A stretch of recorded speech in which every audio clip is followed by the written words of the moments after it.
आज हमारे दोस्त को जाना था अपनी ट्रेनिंग पे, क्योंकि वो आर्मी में लग चुका है। तो फिर उसने हमें इनवाइट किया था कि आप भी आना। तो फिर हमें पता चलता है कि जब इनवाइट में जाते हैं हम किसी फौजी के, तो फिर हमें लगती हैं मालाएं। तो फिर हम सुबह से नहा धोकर चले जाते हैं मार्केट में मालाएं लेने के लिए।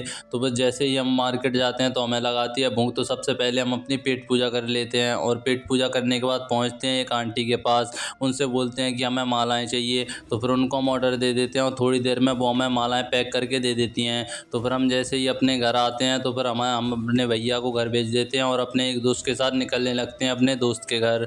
और जैसे ही उसके घर पहुंचते हैं तो उसके घर बहुत ही ज़्यादा भीड़ थी। तो फिर हम उसको सबसे पहले तो कांग्रेस बोलते हैं, और कांग्रेस बोलने के बाद हमारे बहुत सारे पुराने दोस्त आए हुए थे तो उनसे मिलते हैं। और उनसे मिलने के बाद थोड़ी देर में एक सभा लग जाती है वहाँ पर, जो कि सब लोग उनका मिलके चेयर्स कर रहे थे।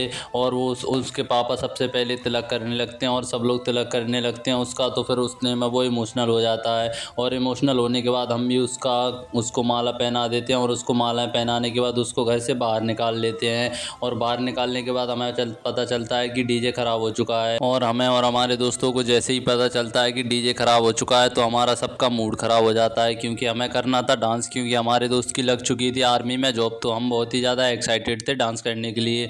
अगर आपको अगला ब्लॉग देखना है कि डीजे आया या फिर नहीं आया, या फिर हम अपने दोस्त को ऐसे ही करने गए, तो आप हमें हमारी आईडी को फॉलो कर लीजिए और हमारे इस ब्लॉग को लाइक कर दीजिए, क्योंकि ब्लॉग काफ़ी लंबा हो चुका है। तो हम आपको कल के ब्लॉग में बताएंगे कि हमारे दोस्त के पास दोबारा दूसरा डीजे आया था या फिर नहीं आया था।